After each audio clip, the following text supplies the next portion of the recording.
Hello, I just had my real estate education with Uncle G. I'm Ria, and here are my 50 lessons learned on today's topic, how to shop for cash flow positive real estate. Lesson 1. What matters to Uncle G first is, does it feel good? Does he feel the magic? When he drives on the property, the first thing he's looking for is not the rental income, not the vacancy, not the occupancy, not the gross rental income, not the loan amount, not the interest rate. None of this matters to him first. What matters to him first is how the place feels. Does it feel good? When he drives up to this property, he felt like the parking lot lacked some personality. The clubhouse felt awful. It felt like things are not being taken care of. The person that runs the leasing agency had no personality, no excitement, and she doesn't even like living in the city. The golf cart wasn't even ready for him. So it shows you that there's a lack of commitment. The property had the basic bones. The oak trees were there, the ponds were there, the pools were there, the fencing, the white fencing on the outside. So the number one is he is looking for the personality of the property. Number 2, he showed up very professional, white shirt, great jacket. He wants to go to properties looking good. When the sellers say that or not, he wants them to say he's got a presence. And he wants the sellers to know that he is serious.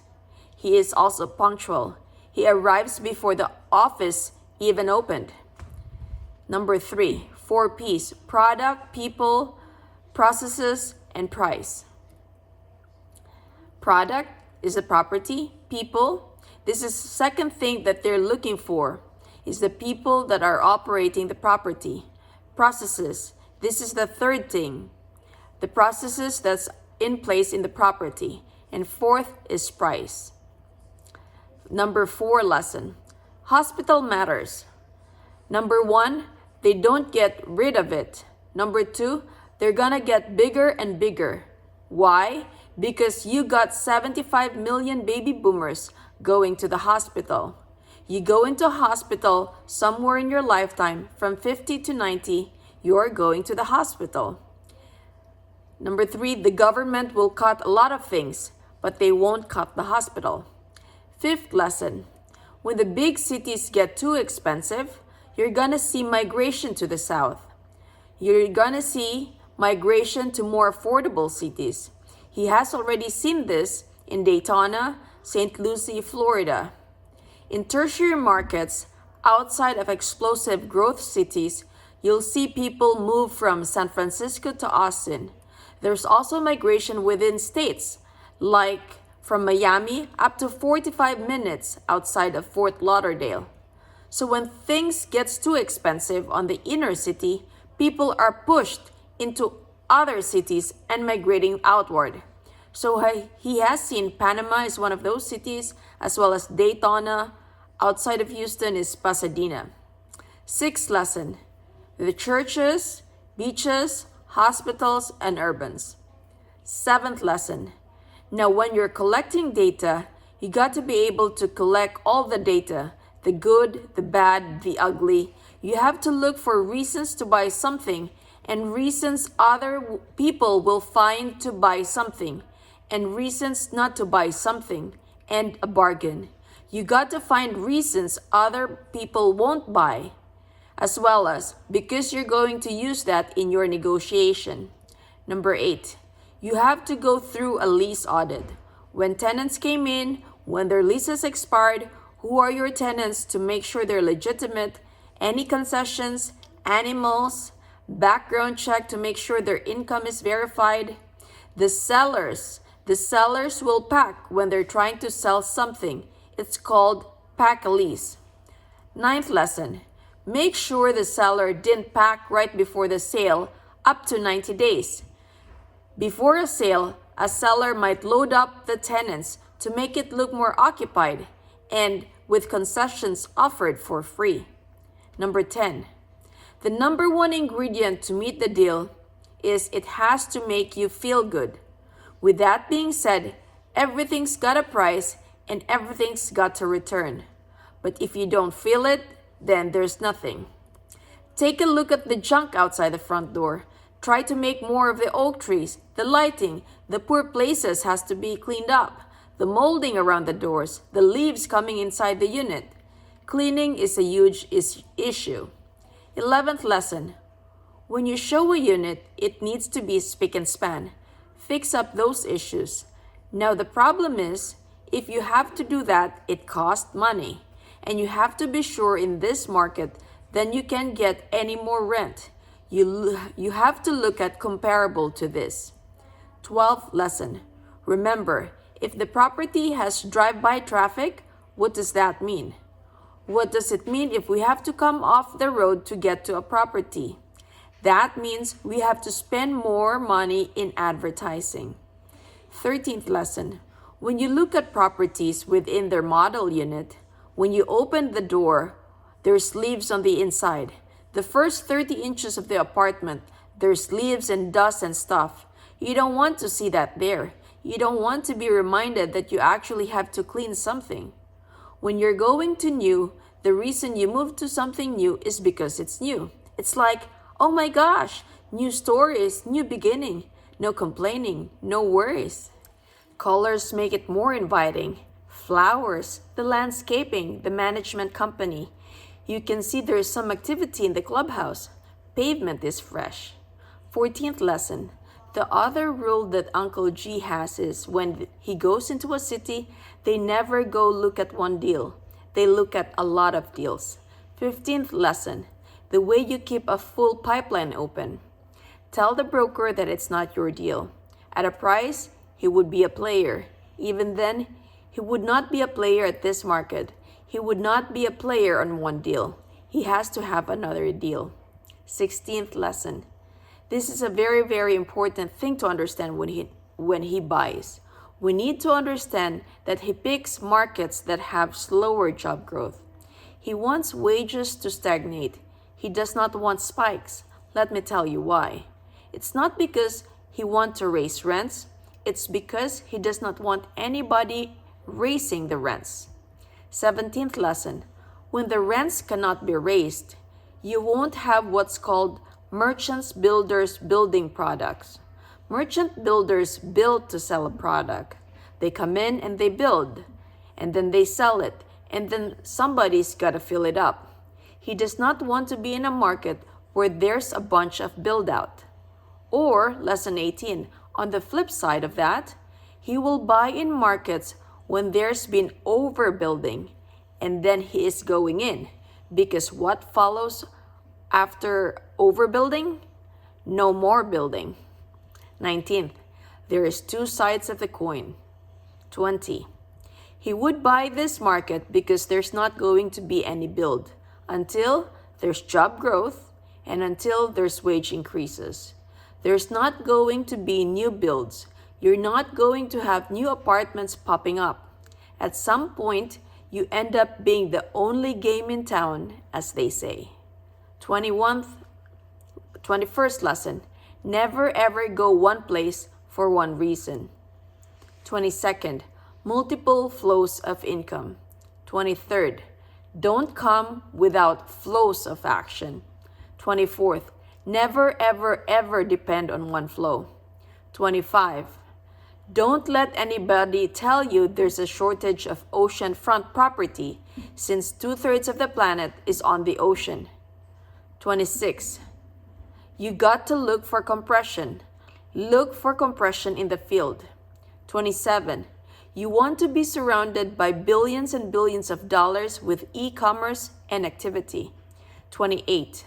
Long term, that's going to allow those rents to rise. So even though you have to pay more to be right there in the Riviera, even though you got to pay more, he would rather pay more now. 29. Because 10 years, 20 years, 30 years from now, somebody else is going to have the same vibe and the same feeling. 30th. When you shop, your trip is not a wasted trip because it fortifies what you know when you see the right thing. It's like missing the target. You miss, you recalibrate, and when you hit, you know that you hit. 31st, he loves real estate. You can see it, you can touch it, you can do all that. With the stock market or the ETF, the mutual fund or 401k, you don't know where the money went. With stocks, the next thing he knows is he is thinking if the long-term thing works. And the next thing you know, the company goes out of business because he was in it for too long. He can't trade every day because he can't do that much research. He's got a full-time job, and he has a family he barely has time to do with what he do now. But Uncle G says when he buys a piece of real estate and he does the right amount of research, he loves the area, he can go back and stay at that property. He can see how people are treating people. He could see the neighborhood, whether it's getting strong or not. All that stuff makes you feel good. And that's why he just always loved real estate, not just buying it, owning it. Product. Lesson 32, product. How does it feel? Personal. What's the personal like? The personal is either lifting it up, doing nothing, or holding it back. Processes. What are the processes in place? Pricing. How does the product compare to the other products in the marketplace? Again, this personality thing, the magic of a property cannot be bought. The magic cannot be replaced. The X factor is that magic. 33rd lesson. The real estate game is really a sales game, a customer service game. 34th, personnel. The personnel really makes these apartments thrive. The personnel that they had on the deal, somebody quit managing him, somebody quit motivating him, somebody quit paying attention to the people. Because they took their attention off of what they had and moved it on to another new apartment building in town. 35, pay attention to your client. By the way, the client left the new place and came and looked at your property. Uncle G says, do not care about the last place.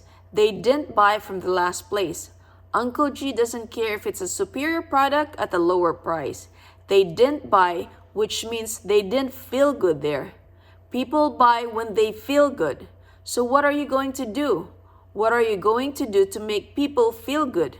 You got to take that responsibility. Man, if you have a personnel who can pitch something like this, I'm sorry that you came here. Second, I'm sorry you didn't see us yesterday. I'm sorry I didn't meet you before. I'm sure your credit got turned down. It's my fault. It's our fault. You should have rented here for the last 2 years. Oh my God, you've been in Daphne for 2 years and you've never been here? I feel so bad about that. 36. You see, that's personal. If he can drop that kind of personal into a property, he know he's going to get additional $25 per month. Multiply $25 per month times 4,000 units. What is $25 multiplied by 4,000 units? That's 100,000.